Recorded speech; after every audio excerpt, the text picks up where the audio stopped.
You let us see you so we could have this conversation. Are you here to put the hard word on us? Not yet. Think of this as a friendly warning. For old time's sake. You don't do friendly, and you certainly don't do sentiment. How is it you know this person? We've worked together on occasion, when he needed someone to bring the subtle. All right, Mark. What's the warning? It would be in your best interests not to get involved with Professor Sharpe. Let sleeping aliens lie.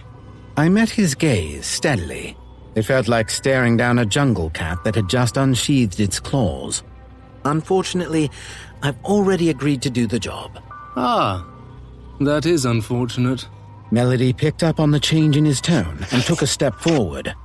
Don't you threaten us, coffin dodger, or I'll hammer a stake through your heart, fill your mouth with salt and bury you at a crossroads, and then piss on you at midnight. It wouldn't help.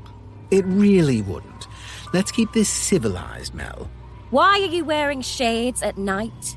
He smiled and pulled the sunglasses partway down his nose.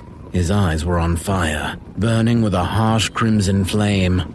All the better to see you with, my dear. What the hell are you? I am the hellhound on your trail, the hunter in a world of prey. When someone goes missing from hell or doesn't turn up when they're supposed to, and yes, both of those things have been known to happen, that's when I get sent to track them down and bring them back. But when he's not actually working on infernal business, he'll hire out to anyone. Mark pushed his sunglasses back into position and shrugged modestly. I like to keep my hand in. Last I heard, you were working for one of the more obscure parts of British security. How did that happen? They recognize the value of a specialist. But why has British security taken an interest in us? I don't ask questions. For me, it's all about the thrill of the chase. And you always like the taste better if there's a little fresh blood in it. You know me so well, Gideon. Now, are you going to be a good boy and do what you're told? What do you think? And just like that, Mark wasn't smiling anymore. A sudden sense of menace hung heavily on the air, as though an unseen knife had just been pressed against my throat. I stood very still. Melody bristled dangerously. Don't, Mel. Really not a good idea.